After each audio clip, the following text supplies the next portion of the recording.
Hi guys, Dr. John at Voyage Clinics. Welcome to the Voyage Clinics podcast. We are shooting a podcast today.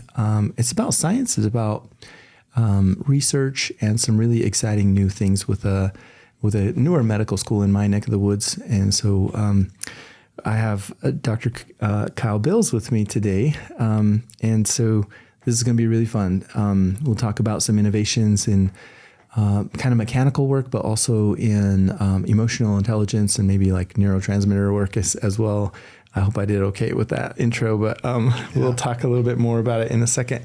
Dr. Bills, welcome. Thank you for having me. Excited to be here with you. Yeah. Dr. Bills, tell us a little bit about your background. You have a DC PhD, so a doctor of chiropractic plus a PhD, and you're faculty at the Neurological College of Osteopathic Medicine. That's right. Give us a little bio. I'm sorry, I didn't. No, that's great. Yeah. It's kind of it's certainly a bit of maybe the non-conventional journey to some of these places for sure. So I started out at Brigham Young University as an undergraduate student. And my initial plan was actually to go into dentistry. I'd planned that since I was probably a freshman in high school. That had been kind of the plan. And then when I got to BYU and started my studies, I worked with a professor of pharmacology, and I researched in his lab for years. Bruce Woolley was his name, wonderful mentor.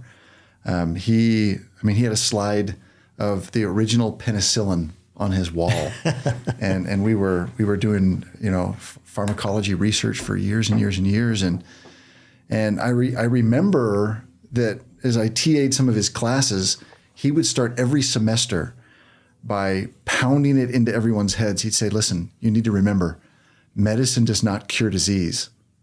Medicine treats the symptoms of disease." And he would caveat, with the exception of antimicrobials and a few other little things, he said, "But for the most part, medication is designed to deal with symptoms, so hopefully the physician can go in and get someone healthy. And the goal should always be to get people off of medications." Mm-hmm. And it had actually... This is a pharmacology professor. This is a professor of pharmacology. and I had been shifting, in my dentistry, and I was traditional medical school was kind of the route I was gonna go down. And he had a real big hand in actually convincing me not to do that. Others thought I was crazy. It was an interesting little bit of life. And then I had some great mentors. I shadowed and went out to my now father-in-law's clinic. He's a practicing DC, had been for 40 years. And I would go to the clinic, and everybody loved being there. Patients were going. It was just this beautiful place where, he was treating generations of families, and it was such a different feel than I was accustomed to.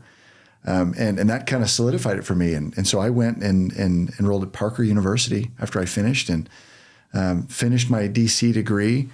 I almost dropped out twice to switch to medical school, and was saved both times by a professor of clinical neurology, that I would ask questions about, well, why is this? Why is this? And it would be, and this professor would come in and say, well, listen, here's what we know. Here's what we don't know. Here's how manipulation works. Here's what we don't know about this and this. Nobody's shown this, and he would be very, very frank about the science that we had on the underside of that. And that sparked in me, I'm going to need to do a PhD when I'm finished here. Like this is going to be good, but I need to understand a little bit better of this. And so when I finished, I first went and did my rotations and internship in the Dallas VA hospital. Worked in the Department of PM&R. Physical medicine and rehab. Yeah. So working right alongside MDs, MDs, DOs, the residents. We were working with vets coming back that had traumatic brain injuries, and we were doing manipulations and brain rehab, and then moved to California and studied manipulation under anesthesia and got certified to kind of get ingrained in that process, and then studied industrial medicine and was a qualified medical evaluator out there, and worked for the Department of California Workers' Compensation Medical Unit, doing med legal interviews and reports and testifying and depositions and all that. And that was fantastic. And then decided after I'd set up a couple of practices that I was going to go back and shift into a little bit more hard science. And so went and did a PhD in neuroscience, and then got a fellowship through the National Institutes of Health as a Ruth Kirchstein Fellow, and then did a postdoctoral fellowship funded by the NIH in neuromodulation. And so my academic background now is as a neuroscientist, and that's what much of my appointment at the medical school is focused there.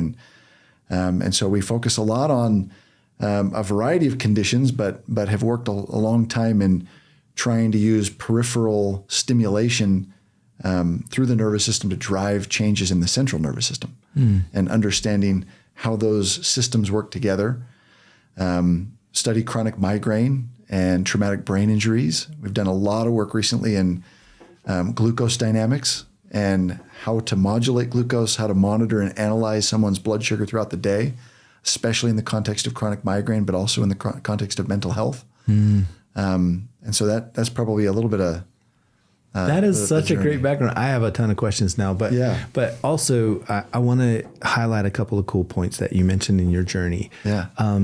As you were going through chiropractic school, and some of your professors were very candid with you about here's what we know, here's what we don't know. Yeah.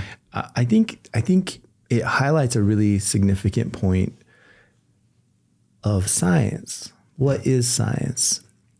Science is the body of data that we know to be true-ish.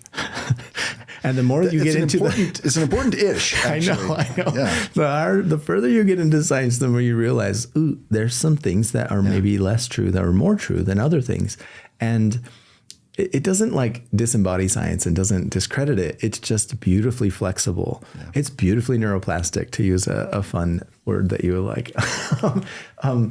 I think pushing the boundaries of science, pushing the limits and the understanding of what we know is the work of our PhDs in our country and in the world. We're always testing hypotheses. Well, maybe this. I wonder what happens when this and this and that happen. And you're just pushing those boundaries. And I think it's beautiful and it's wonderful and it's so needed. I find in healthcare there are I see some common threads and caring for people. And one of the common threads is this age of misinformation, right? And I often get like the end of science, where science stops. Somebody postulates something or hypothesizes something and then puts it out there as truth. With it's mingled with some little baby truths of possible yeses and possible, the trials on this or this. And it's just it creates so much misunderstanding out there. And I want our listeners to know, like, science is wonderful and lovely and beautiful. Where science stops, it's hard. It's hard to find those answers is really, really tricky.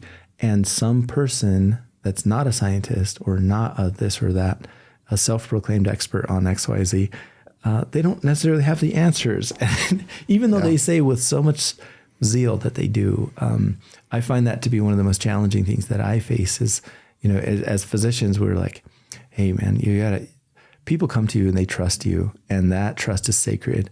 And I cannot tell somebody something that I do not have backing with of like good data, good science.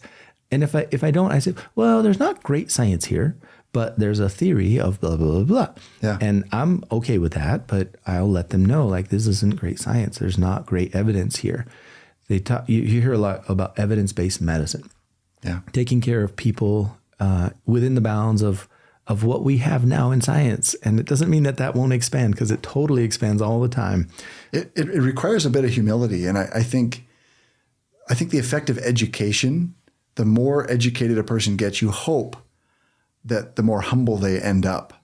It should end up that way, because the more time you spend studying, the more you should realize that you don't know anything. Like the more you realize, like the more I've studied the human brain and spent time doing brain surgeries and opening up brains and dropping electrodes in and studying receptor dynamics and circuitry changes, and the more you realize we don't know anything. I mean, here's a beautiful example. Yeah. Okay, so you prescribe somebody, not you per se, but somebody's prescribed a tricyclic antidepressant or an SSRI, whatever. And then we say, hey, you know what? We're gonna improve your mood. We're gonna make you feel better. And we say, well, I'm gonna do it because we're gonna block the reuptake of serotonin, and we're gonna Thus, we're gonna activate more serotonin receptors, and that's gonna make you happier. And then we say, why? What does that have to do with happiness? Yeah. And the truth of it is, anybody who's being honest says, I don't know what that means. Yeah. Like, we know indirectly that maybe this profile of neurotransmitter release and activation of receptor, indirectly I noticed that it's associated with this mood. But we can't even say what joy is, what pain is. We just know indirectly what happens to occur simultaneous to these cognitive emotions. And like, that should be a sobering fact for a clinician or a scientist to go, we don't know much. Like, we need to be a little careful because we undoubtedly think the earth is flat in many of the areas of medicine and science right now. That's so true. And we just don't even realize it. So true. In my approach to pharmacology with my clients, and everything is biopsychosocial. It's not just pharmacology fixes all. Yeah. There's a psychological component. There's a biological component. There's a social component to a lot of these things. So fortunately, in my clinic, we are able to spend more time and develop trust and also hear more of the story of the biopsychosocial and really help people bring about change, because you're right. So many of these medicines, well, what it does is it inhibits the reuptake of norepinephrine and serotonin at these receptors. But the exact mechanism of why it brings about this change is unknown. Yeah. And there are so many meds that are that way. So what I tell folks is, this med has been clinically proven to treat this thing, and that's neat. But we're also going to take a multi-pronged approach to helping you heal this. And we're going to anticipate coming off of that medicine, because you're not going to be dependent on this medicine forever to feel joy. That's silly. You didn't have that as a child. You don't need that going forward. Yeah. But for this time, we do need your serotonin levels to come up just a hair, so as we kind of address the other things with therapy and with exercise and with some other things that can create spikes in dopamine and norepinephrine and BDNF and bring about some really cool change and then anticipate coming down off of those. One of the biggest travesties in medicine is polypharmacy. So folks start medicines and they never stop those medicines. And largely, I think it's because of the broken system. So broken system is like hustle. It's all about throughput. If you add a prescription to someone's visit, you actually bill that at a higher rate than if you don't add a prescription. And I just think that's interesting. But then what if you take away a prescription from someone's regimen? You can actually also bill that at a higher rate, but no doctors know that. And they don't know. That's actually often more complex work, actually. It is. It is. It takes a higher level of clinical judgment to remove a treatment than it does necessarily sometimes to add one. It also takes a higher degree of trust and time with patient. And so again, our current healthcare system with the 5-minute visits and all that is just, it's really a struggle with the polypharmacy space. Yeah. Anyway, I want to talk a little bit about neuroscience and as opposed to neuropsychology. And can you talk to me about the difference there, just for our listeners to understand? Because I love both of those spaces. Because again, I think they're both holistic in their healing space. Yeah. I'm like you. I love the science space. And I think I probably would have majored in neuroscience, but then I probably would have been a therapist because that's cool. But knowing the neuroscience behind that and what we don't know, which is a whole vast ocean of brain cells. But anyway, break that down for us. Yeah, sure. Maybe I'll use the premise of cognitive behavioral therapy to maybe describe the differences for a second. Very good. If that's okay. Sure. I've spent a lot of time in years studying cognitive behavioral therapy and kind of and I've always been interested in this from a neuroscience perspective, because often we don't mix the psychology and the neuroscience, at least not as well as we should, in my opinion. And I could be wrong. No, I agree with you 100%. I think it's super interesting, and I would love to mix it more. Okay, so conceptually, if we look at it from a psychological perspective, and this will be a super rough breakdown of a more complex issue, but you might sit with somebody and say, okay, give me a situation that produces some anxiety for you. Maybe you're trying to help somebody with an anxiety disorder, and they say, well, it's every time I have to walk into this situation, I feel just overwhelmed and I'm fearful and okay. So you link up a situation to an emotion with them and you start to help them recognize, okay, what are the actual situations to do it? And then you point out, okay, but a situation can't directly produce an emotion. From a neuroscience perspective, it doesn't. Because let's say a all of the data that comes into your brain, regardless of kind of its source, as it's entering the brain, it's emotionally agnostic. It's contextually agnostic in the beginning. And there's centers in the brain that'll aggregate some of these things. And then you've got other centers that have to go in and say, okay, well, compare this to previous experiences you've had and determine if there's some historical precedent for what's about to happen. And then you'll go to another place like the amygdala, and your brain will say, now give me some emotional context to what's occurred. And then you've got other places like your dorsolateral prefrontal cortex that is capable of iterating potential futures based upon the data. And so I think most people have experienced this concept, right, where you lay in bed at night and you remember some conversation you had with somebody, and then you relive the interaction, right? And you go, well, I said this and then they said this.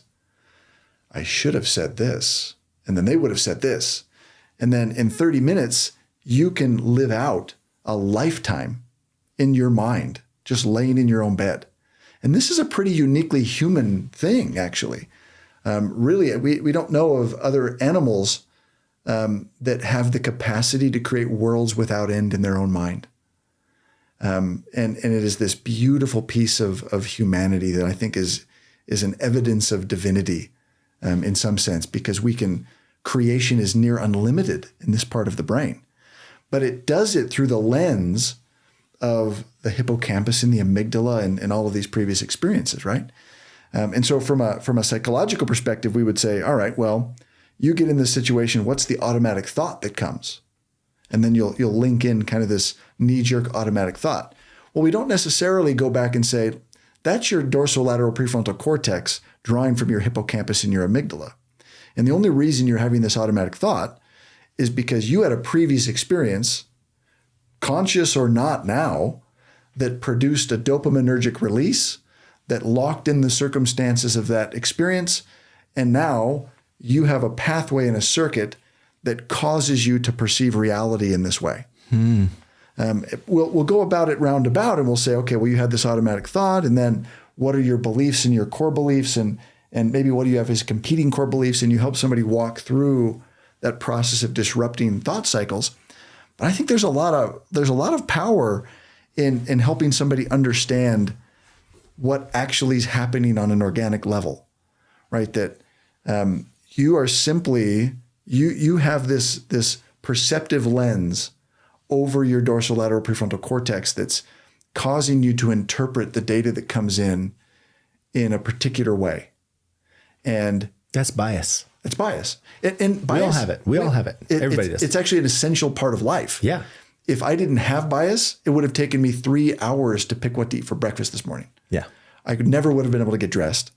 Like, it's a very functional concept. And so we're not really speaking from a social context the way people describe bias. We're talking about it from a neuroscientific context, which is bias is the process of helping you make a prediction. And you have circuits that if you predict something inaccurately, in other words, you have some novel experience that you didn't anticipate, then your brain releases dopamine.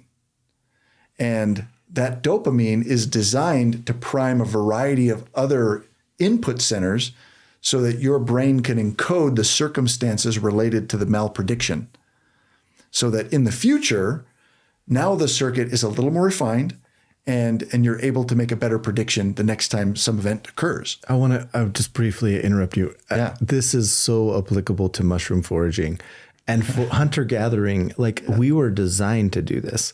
And we would go somewhere hunting an elk and find them. And then it would lock in as this is, and you see your brain takes in all of this stuff all at once. Anybody who's done hunting gathering, I go foraging for mushrooms a lot, and I'm always looking for them. And I'm like, oh, okay, this terrain is where I hypothesize I will find them. And I go there. And if I strike out, that happens. Yeah. And if I strike gold, then there's a whole nother dopamine response, even larger, that locks in.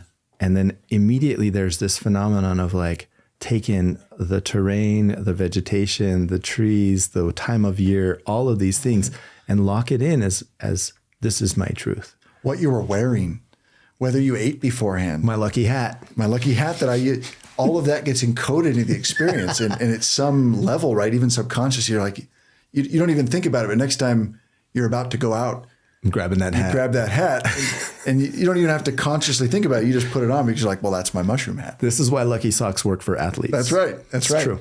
They've developed that lens through which socks are just critical to a good Mom, I can't find my socks. I'm going to play like crap. Yeah, right. Yeah. That's amazing. I love it. Yeah. So I think that's the application of just kind of the circuitry, and I think it gives a deeper and better understanding of some of the theories that underlie psychological interventions. Yeah. And having both of those, I think, allows for, both from a practitioner standpoint, but more importantly, from a patient standpoint, for all of us that are trying to improve our own psychology, which we all do, understanding how those circuits work is just, it's critical to being able to see things as they really are. See things as they really are.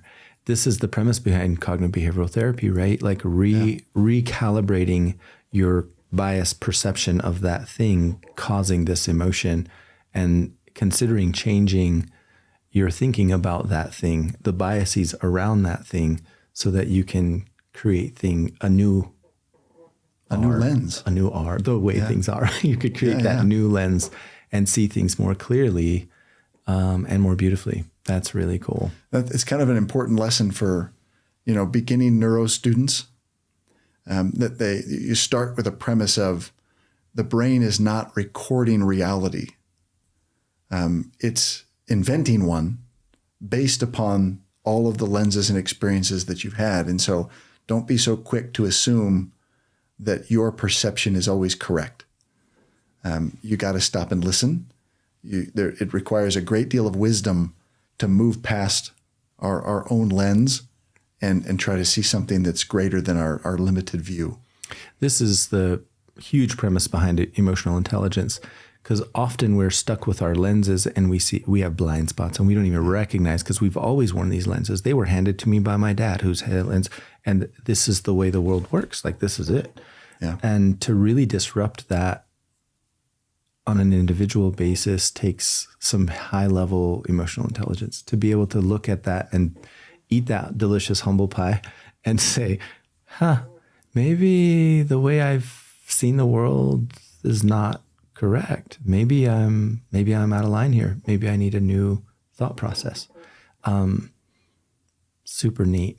You even find, I think there's religious connotations to these things as well. Sure. Biblically speaking, there's a beautiful verse in the book of Isaiah where one of the things Isaiah says when he's speaking of God, he says, he will not judge by the seeing of his eyes or the hearing of his ears. And then a few words down, but by the Spirit he will judge. And I think that's just a beautiful concept of this idea that you can't simply assume that what you see and hear is providing you truth. You have to connect with something smarter and better than you if you're going to perceive reality correctly. I'm going to tie on to that since we did the religious thing. I like this space. Repentance, just defined in the Bible dictionary, the Greek word from which it is derived denotes a change of mind, a fresh view of oneself, God, and the world. Yeah. We don't necessarily teach that in a lot of churches and a lot of religions, but that is neuroplasticity. That is BDNF spike. That is dopamine, norepinephrine. It is locking in knowledge. It's a new lens. It is putting on a new lens. Often I help people who are stuck. Boy, they have a lens that's so thick and so heavy, and it's distorted. It's distorted perception of reality. It's distorting what is real, what is not real. And those lenses, to take them off or change them or shatter them and recalibrate a new lens that takes a lot of work. I see the significant importance of neuroscience and understanding, like logically understanding, like these are the things that are happening from a neuroscience standpoint. Dopamine, norepinephrine, serotonin, all the parts of the brain and where they are, where they're initiated. And my understanding of neuroscience is, okay, yours is awesome. But I think in a wellness journey, in an emotional intelligence journey, doing the talking and the emotional work of therapy, et cetera, is really helpful. But I think maybe also meeting with someone who can discuss the neuroscience just from an understanding standpoint and things that they can do to like, hey, did you know exercise actually spikes your dopamine and norepinephrine as well? And BDNF spike too, which is neuroplasticity. That is the same as dopamine, norepinephrine spikes are like Adderalls, right? This is your focus stuff. And so we're prescribing things for attention deficit stuff out there, and people can self-medicate with exercise, like pretty rad, like exercise in the morning, exercise in the evening. That's the same as taking a medicine twice a day. And so understanding the neuroscience for me has helped me like treat people in a more holistic way as well. I love that. I love what you said about change. I mean, at its core, that circuit we've been describing, you could describe it as a circuit of repentance.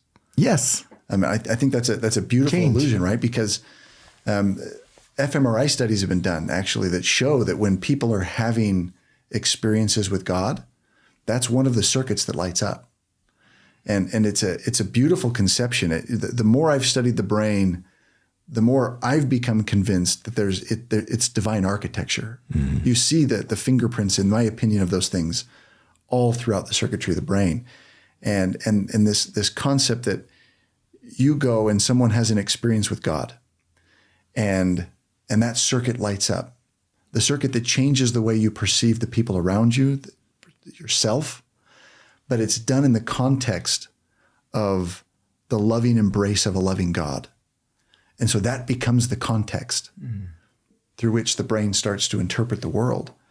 I think we were designed to interact with a deity in this way, and the architecture lines up such that there can be enlightenment that occurs, and a very literal change in the way that we see, the way that we think, the way that we conceive of everything. I love the lens of a loving relationship with a loving God, and just wearing that lens and knowing from a neuroscience standpoint what that does to someone's brain. Yeah. I think that is really, really important to just embrace and feel that. Conversely, even within some religions, I have seen people embrace distorted lenses of their relationship with God. Maybe he's not as loving as I thought. Maybe there's a lot of fear, guilt, and shame developed into this relationship. And unfortunately, I think that has been a tool that has been implemented. And then really repenting of that is massively hard. Like that would be spiritual trauma, and having somebody like recalibrate that distorted lens that they've worn since they were small. And it's often taught by, family members or whatever, fear, guilting, and shaming them through their spiritual journey. That's like the opposite of a loving God who loves you and the world and everyone. And so, anyway, I just think that neuroplastic process of continue to sculpt our thought about ourself, God, and the world is beautiful. And I wonder if you have any suggestions for a way to calibrate and recalibrate that neuroplasticity. It's interesting. I thank you for that description, I think, because, there's an interesting arithmetic to dopamine and its reinforcing behaviors, because a negative experience produces a dopamine release, and a positive reinforcer can also produce a dopamine release. And so like we're having just a wonderfully lovely conversation right now, but if you reached over and just walloped me in the mouth right now. I will never do that. I know. This is why I would not anticipate this, right? So this would be a particularly unexpected event. It would throw some dopamine in you. I would get a big dopamine release, right? And if you came over and just gave me a big hug, you might be more apt to do that. But still, I wouldn't expect it in this moment, right? And so I would get a release of dopamine.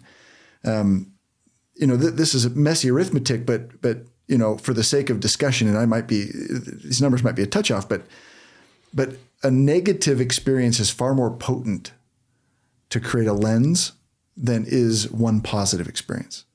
So for example, let's say I get up and I have to give 10 lectures, and 5 of them go really, really well, and 1 of them is horribly embarrassing. Okay, that's going to linger a lot more than the 5. Like it's going to carry more weight dopaminergically, if we can use that term, than those 5. Does it speak to like the amount of dopamine released by that negative thing? Is it more, or is it just like it has a higher propensity to lock in? It is a little bit more, and there's a variety of factors that I think can help encode, including some epinephrine spikes and norepinephrine and different things. But maybe we could say that the arithmetic adds up to maybe 10 to 1. 10 good experiences might begin to counteract one really particularly gnarly experience as it comes in there. And I think sometimes, in the context of change and relationships with God and things like that, I think sometimes, in the description you gave, that hypothetical individual had a relationship with family members that became more important even. And that was an intermediary between them and God. And that is an undependable relationship. And so our brains were designed to interact with something that isn't changing, something that's ever dependable, because that arithmetic's not great. 10 to 1 to continue the process of positive reinforcement. That's tough if we have intermediaries between us and God, and it's dependent on a brother or a sister. Yeah. Because they're not perfect, nor do we expect them to be. Right? That would be inappropriate for us to anticipate that everyone around us is going to act like a god. And so I think that's one important calibration point is we need to make sure that we place trust in those things that are unchangeable. Whether one believes in God or not, by the way, if your life is dependent on a small animal that surely will die, that's going to be a problem at some point. If your sense of self-worth is dependent on your ability to go into the mountains and run, yeah, you're going to fall sometime. Eventually, your leg might break, and then what are you going to do for 6 months when you can't go up there and do a 50-mile trail run? And so, whatever that looks like, I think that's an important piece of it is that the dynamics and arithmetic of dopamine function at their best to optimally progress someone through change and progress when we have things that have foundations on things that are not going to change. And have some stability to them. That's cool. I think we could probably do 2 podcasts on dopamine alone. It is a fascinating phenomenon. Yeah. There are certain things that you consume that spike dopamine. Exercise spikes dopamine. Sex spikes dopamine. Chocolate spikes dopamine. A whole bunch of things create those reward systems. Thank you for sharing that wisdom piece. That's really, really cool. I want to speak about BDNF spikes a little bit. Brain-derived neurotrophic factor. I tell my patients a lot. I say it's kind of like growth hormone for your muscles, but for your brain. Yeah, that's a very overly. Sorry, it's probably offensive to be that simple. Talking to PhDs, that's good. And it creates neuroplasticity. It creates this ability to change your mind, to think a fresh view about oneself, God, and the world. Like that's pretty rad. And it spikes when you learn a new skill, when you learn a new song on your guitar, when you learn to sing a new song, it takes a little work because you got to work toward that. You do some hard dance lessons. I'm trying to learn this new dance move. You got a BDNF spike. It's helping you with some neuroplasticity. Exercise helps with neuroplasticity, BDNF spikes.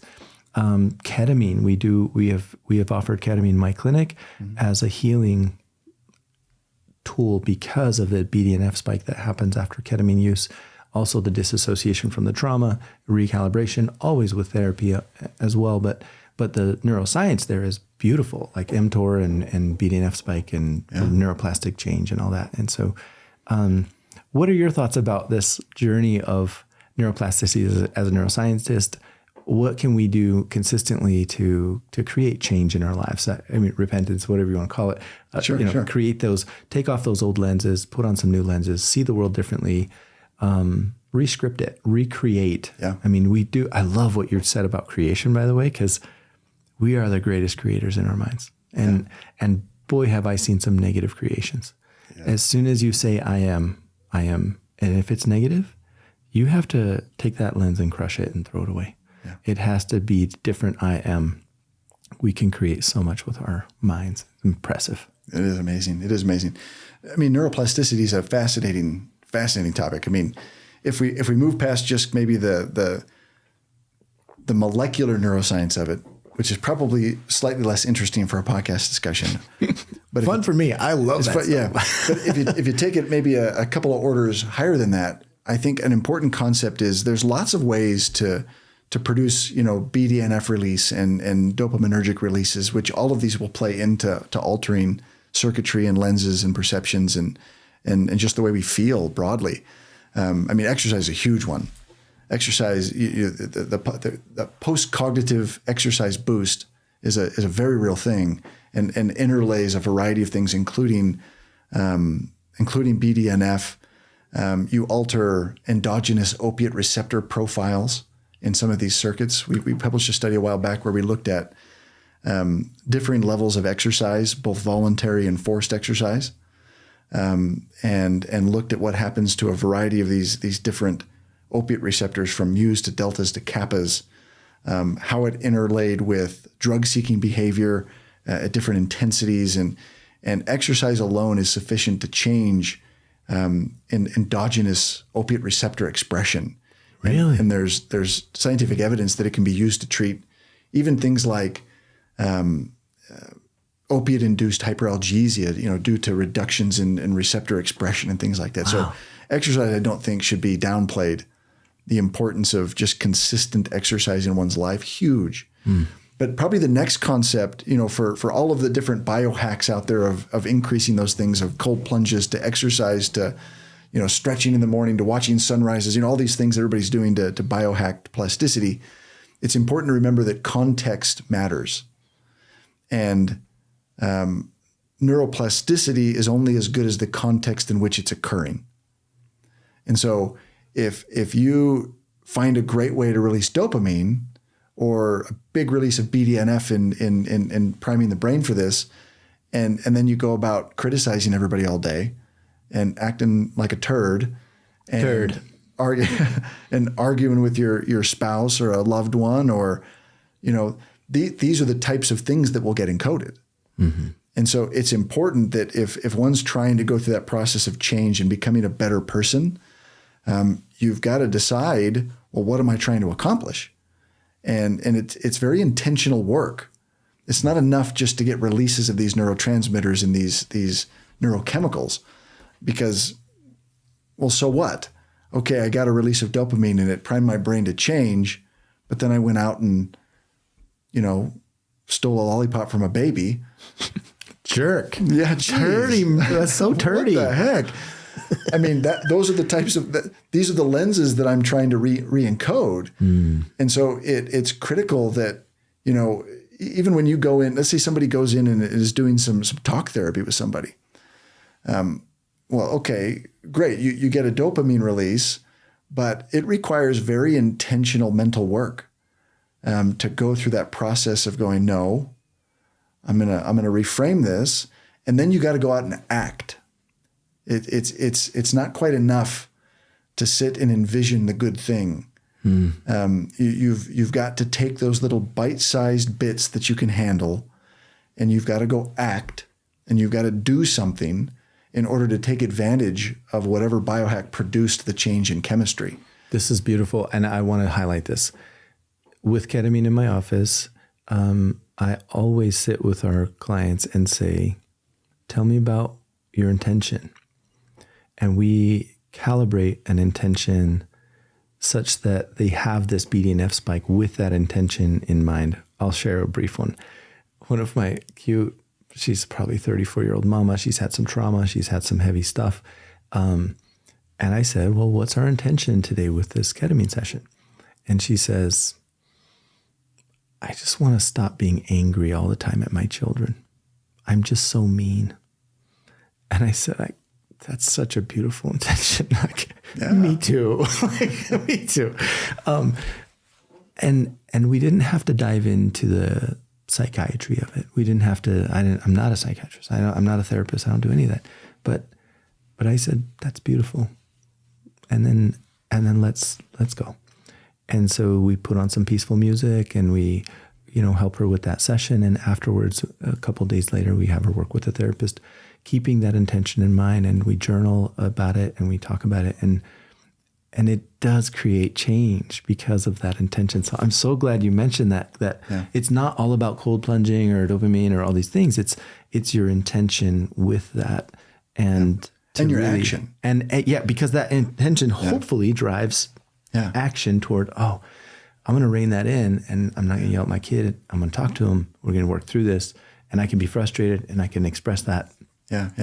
But I think a critical piece, because changing can be overwhelming. It can feel like this insurmountable thing. I love that example. I don't want to be angry with my children. I want to love them more. This is what I want to be. You go, oh, phenomenal. So it doesn't need to be, that's step 55 that she described. Right. Step 55 is, I'm a way better mom. Well, step 1 is, I'm going to put my cell phone down and not look at Instagram. Okay. That's it. And that's enough, right? That's enough for today. And so one doesn't need to overwhelm oneself with dwelling on the 55th step when the first and second steps are really what we need to focus on. Yeah, intentional connection. Yeah, let's just make that. And so you just set that goal and you say, okay, well, I'm gonna be intentionally delete Instagram off my phone. And then that's all I can handle for today. And so I'm going to let what happens after that happen. But then the next day or the next week, it's, I'm going to sit down and I'm going to play dinosaurs for 15 minutes with my 5-year-old. Okay, great. And so you go through that process of changing the lens, and it's this progressive little process. And, we don't need to find perfection tomorrow. We need to strive for perfection today. And that's enough. And take whatever step you can with an intention. That's right. Beautiful. This is great. I love it. I want to spend some time on your research if you want. Can we go into what you're doing right now? Yeah. Okay. Let's see. Well, let me tell you a little bit. I guess we're on dopamine, so we can talk a little bit about some of that research. So, I guess maybe the backstory would be, we've been substance use researchers for quite some time. And so we were very interested in finding neuromodulatory ways to help with substance use disorder. Opiate use disorder especially was of interest. And so we observed years ago that physical interventions, physical therapy, manipulations, stretches, just physical type activities, patients that were withdrawing from opiates would report that their cravings would reduce a little bit and their anxiety would reduce a little bit. Well, that was kind of a weird observation, to be honest. For years, we were like, no, that's okay. That's great. I'm really glad that that's happening. But then a colleague, we sat down and he was doing some research in the mechanisms of acupuncture. And so he would do acupuncture on rats and measure brain activity and in an attempt to try to map out pathways and understand, because lots of clinical outcome studies have been published on certain types of acupuncture and drug use disorder. Okay. With some success, actually. And so we sat down together and hypothesized that maybe we had observed the same neurological phenomenon being introduced to the body in different ways. And so we started with our first experiment, which involved a spinal stimulator implant, where we could modulate this in a rat model and record in the brain what was happening to the different neurons. Spinal implant stimulators are commonly used with chronic pain. They'll insert them along the spine and they'll do certain things and help reduce people's pain. Is that oversimplified? Great. Okay. Yeah. Perfect. And so you can modulate these so that they'll stimulate. And for us, we were interested in the mechanically sensitive nerve endings that were in there because we'd observed mechanoacupuncture and physical intervention. So we put these little spinal stimulator devices down into adhesed onto the lamina of the spine so that we could activate at certain frequencies, and then we could remote choose frequency stimulations and then record neurons in the brain. And that's fascinating. Just to hypothesize that is fascinating. Yeah. It was, so we dropped these electrodes down into that mesolimbic circuit that's responsible for very involved in drug use, very involved in reward and learning and everything we just talked about. And we recorded from a little neuron. It's actually the most common neuron in the central nervous system, but this tiny little neuron called a GABA neuron. And it's a neuron when it fires, it inhibits other neurons. It slows them down. It's an inhibitor. GABA's inhibitor. Yeah, it's inhibitory. And it fires onto dopamine neurons. And so if the GABA neurons fire a lot in that circuit, the dopamine neurons fire less. Okay. It'll slow them down. It throttles them, right? And so we dropped an electrode down, and in these early experiments, we've got an oscilloscope over to the side that just gives you waveform readouts of neurons, and we're looking for the fingerprint of a GABA neuron, and you find a GABA neuron, and then we can activate the spinal stimulator, and lo and behold, we watch the firing rate of these neurons just plummet. Of the GABA. Of the GABA neurons. So less inhibition. So the GABA neuron, yes, that's right. So the GABA neurons slowed down, and we thought, well, that's crazy. Which would increase dopamine. Which would increase dopamine, right? Theoretically, right? And so, but this pathway was not described before. Like there was no connection between, stimulating the cervical spine and throttling GABA neurons in the mesolimbic system. Like that's not in a book anywhere. No. And so honestly, it was kind of a shot, and then we were like, this is a crazy idea, maybe. And so, but we did it, and it shut them down. And we sat there staring at this rate meter on a screen. And for 15 minutes, these GABA neurons just plummeted. And then after about 15 minutes, they recovered back and they started firing again. And we just stared at each other like, what does that even mean? Like, what? And so we kept going, and we dropped electrodes down and found dopamine neurons, because we thought, well, does that mean the dopamine neurons are going to start firing more? And sure enough, they did. They fired about 3 times as fast as normal. A dopamine neuron tonically fires about 1 to 5 hertz. It's kind of its tonic firing rate. And it jumped up 3 times, exactly on the time scale of the depression of the GABA neuron.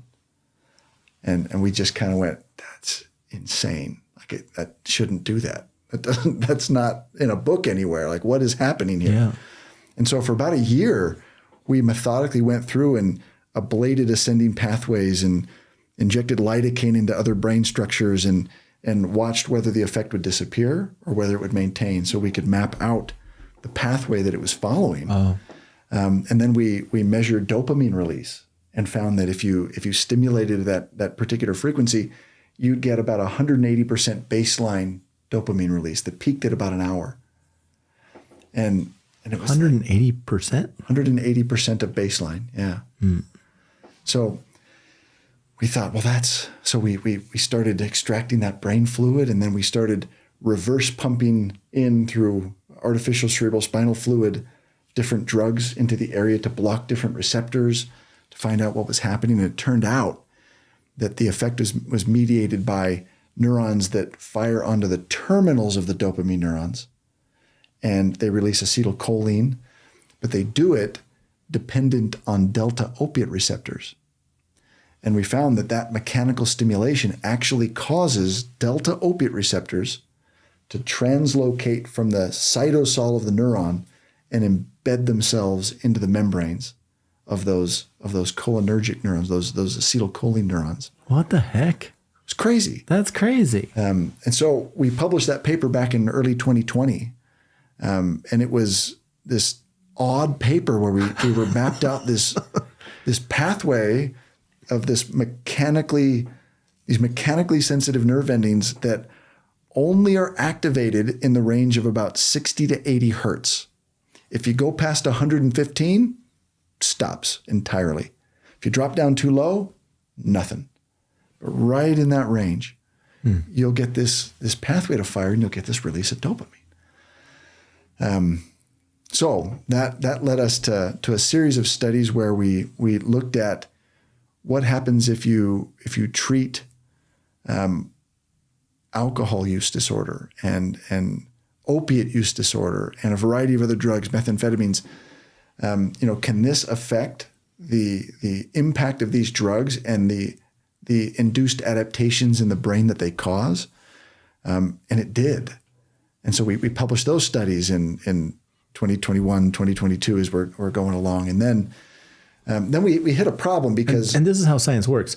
Once you have a theory that is interesting, it snowballs into a whole bunch of other Yeah. really, well, if this, then maybe this too, maybe that too, and which is the continued research you did. Fascinating. Yeah. And you know, I in 5 minutes, I described a year and a half's worth of work. Yeah. Good job. Right. Of slowly staining, ablating, going through this process. Yeah. And it's this painstaking process of, methodology and trying to understand this. But rats are good, but that doesn't help us much with humans per se, right? And so the next question was, you do all these behavioral studies and we say, okay, well, boy, this treatment, it not only makes the circuit changes, but it improved the behavior and reduced the anxiety. And yes, you can measure anxiety in rats with a variety of ways, including their ultrasonic vocalizations and their movement patterns and a bunch of these ways. And so once we saw that, we thought, well, we obviously need to do this for a human. That's the point of all of this research. But we did not want this to be a spinal implant. We didn't want this to be an invasive device.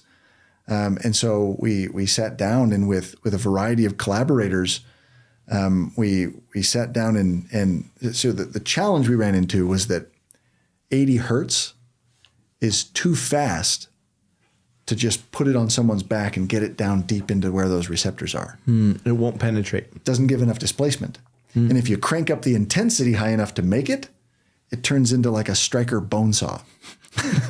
You don't want that either. Not ideal. not ideal. All my bones in my back are crushed to dust. What's going on? But my anxiety is reduced. Great dopamine levels. Yeah, that really helped.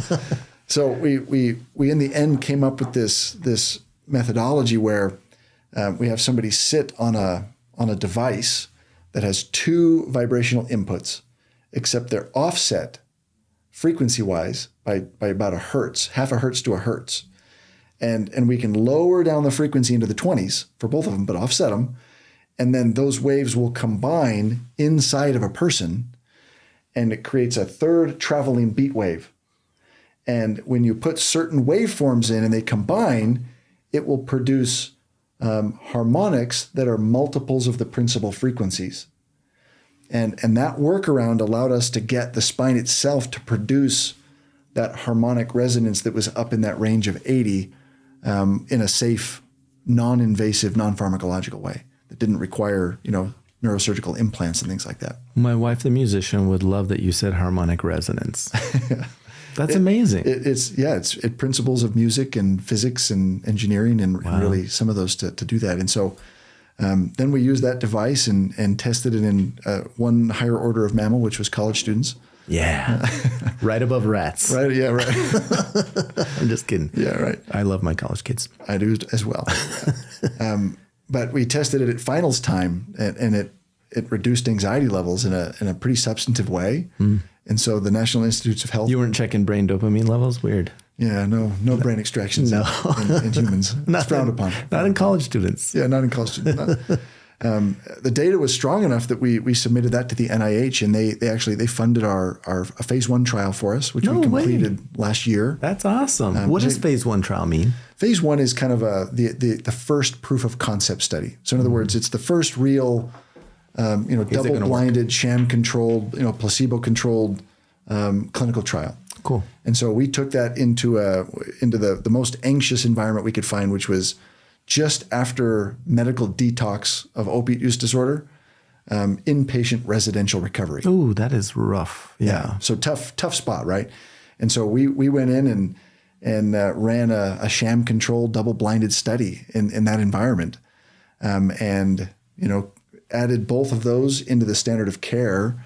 The sham chair was one that just vibrated at the same frequency on both sides. And then the real chair had it offset so that it would produce those harmonics to hit those points. And it significantly improved the outcomes and reduced the anxiety and improved neurocognitive function in those that did it in the trial. And so now we've submitted that back and we're just waiting on the next phase of funding from the NIH to run a multi-state, multi-site clinical trial. And so it's performing remarkably well right now. And so we've got that device being created. The company's called NeuroNova. Yeah. And they're generating that. And so it's like a seat. Like a seat. And the two parts of that seat vibrate, literally vibrate, not sound, not electricity, not frequency. Mechanical it's like vibration. Mechanical vibration. One is offset by the other. Yeah. And there's a reason, which I don't understand, but it vibrates, sending these vibrations into the body, probably through the bum, because it's like the ischial tuberosities. Two ischial tuberosities, exactly. And the ischial tuberosities are then coming out, and then those connect in the spine, and at a frequency of 80 hertz, which is what you want. The initial frequencies will be in the 20s, low 20s. Yeah.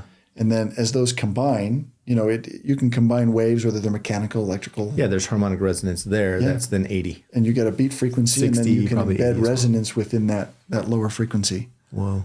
Does it matter the distance of that? Like, I'm just thinking from physics, like the vibrations are going to hit and they're going to create harmonic resonance. If it's this far, it's going to be different than if it's this far. I mean, does the size of the human matter? We've run all those form factor tests, and no, it functions. So if you offset by a hertz, it'll take 1 second for a cycle, regardless. Okay. Yeah. Huh. So then that vibration, literally physical vibration, hits the spine and vibrates the spine. And just like you guys were doing on rats, you were literally vibrating their spines. That then is creating an inhibition of the GABA neurons in our brain. Well, theoretically, because it didn't in rats, but you can't prove that in humans. But the end result was similar in that it enhanced neurocognitive function and then also decreased anxiety, both dopaminergic pathways. In that first large trial, the average Hamilton A anxiety score that started about 25 to 30. Dropped down below 5 at the end of 4 weeks when that was added into the standard of care, which is basically you can undiagnose someone with generalized anxiety disorder in that particular trial. Wow. And so the devices, were... Is it lasting? So it's a transient thing that lasts a few hours, but then like, what's the protocol if you were to try to actually treat somebody or try to, do you guys have protocols like that yet? Or yeah, the effect when we ran those trials, it seems that the first time someone will sit on the device, you'll get kind of this, after about 5 minutes of sitting on it, usually people will start to report that they can kind of sense something's different and their thoughts will kind of slow down and they'll just kind of chill. And you just get a little bit, thoughts slow down, you calm down. And the effect of kind of being a little bit more focused and a little bit more relaxed, the first time you sit on it, it's usually gone after about 2 hours. And then after about a week, it's lasting 6-7 hours. Once you get about 2 weeks in the trial of 5-day-a-week use. 5 day a week. How long per 10 minutes. 10 minutes, 5 days a week. Okay. 10 minutes, fine.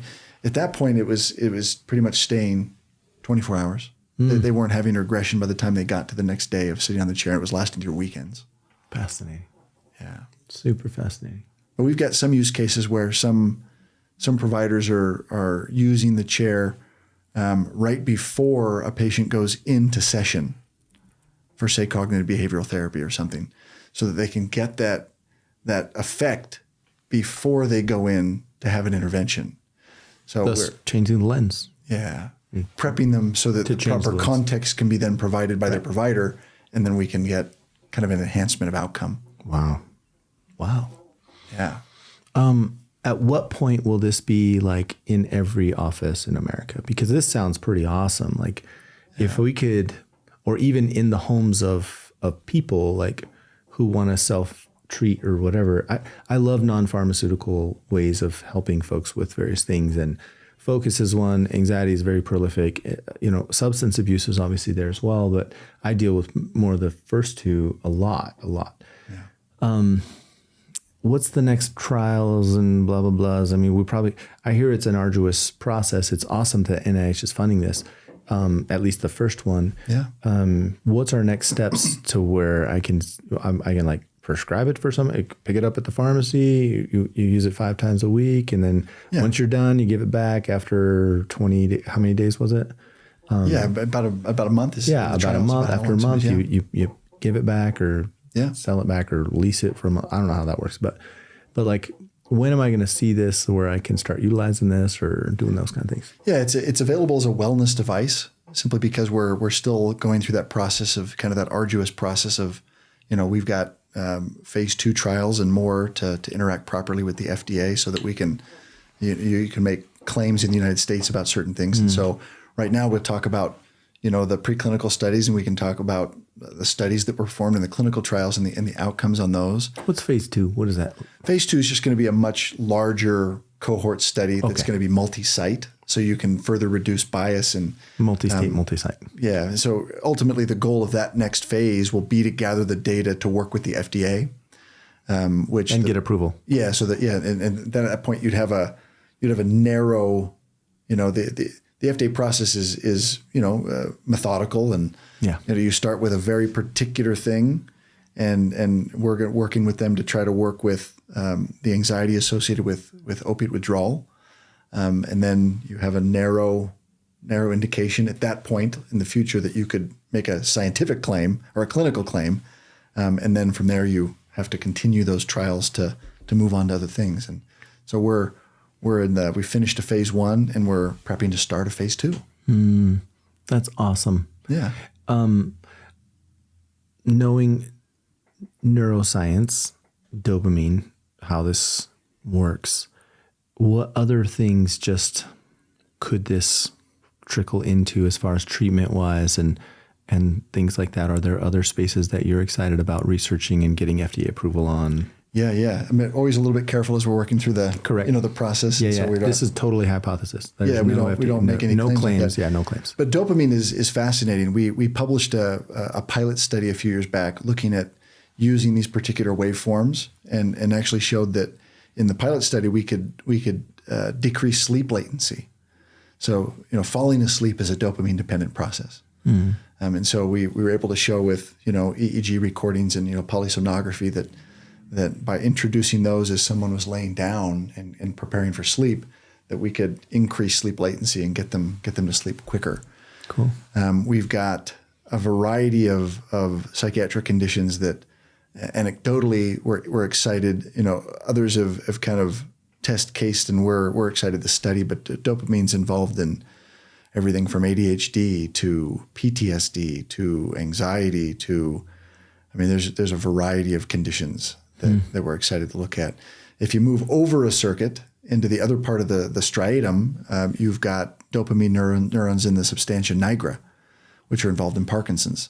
So those are studies we're interested and excited to get up and running to look. That's a tangential circuit actually from the mesolimbic circuit where we studied. Both are dopaminergic, but different functions. But that's an area that we're interested in as well. Wow.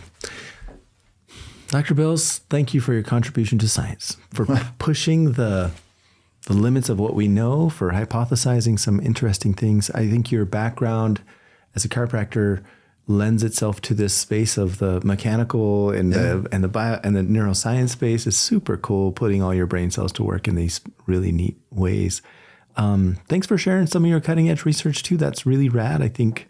I certainly look forward to using some of these things in my clinic with my folks. And if we can keep moving forward, it sounds like initial preclinical trials were pretty promising, and then going forward and how that might augment some of the treatment protocols that we do in medicine. I'm looking forward to some of that. That's fun.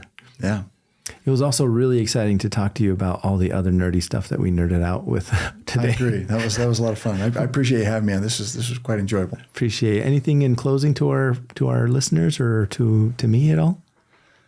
Oh, I appreciate the chance to come on and talk about this stuff. These are, I think, passionate concepts of. I love that we got to talk about utilizing the brain to change and to become better. I think that's at the core of humanity, and you hope that science is helping that process of refining us as people and getting us closer to God over time is I think a critical element.